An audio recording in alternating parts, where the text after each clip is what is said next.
C'est la munition de calibre 12 la plus chère que j'ai jamais vue.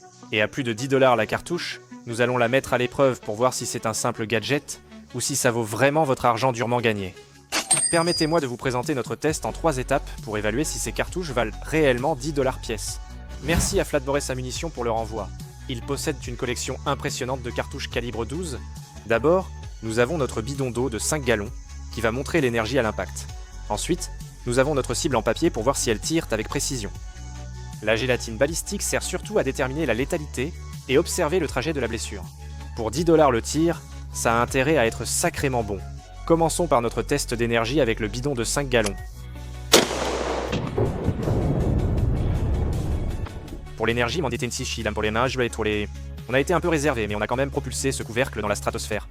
Ensuite, on passera au test de précision sur cible. Ce truc, et c'est d'une précision mortelle. Pour finir, notre test sur la gélatine balistique.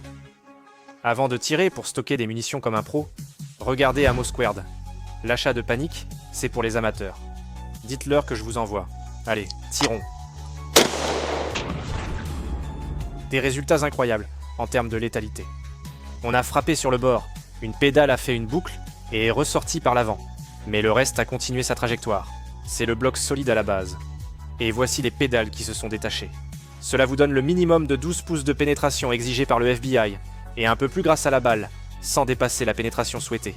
C'est une munition très efficace pour la défense à domicile, car elle ne pénètre pas trop, mais frappe ce gel avec une grande quantité d'énergie. Elle a fonctionné dans mon semi-automatique, ce qui signifie que malgré leur coût, je leur confierai ma vie. Il serait judicieux d'en avoir quelques boîtes prêtes à l'emploi.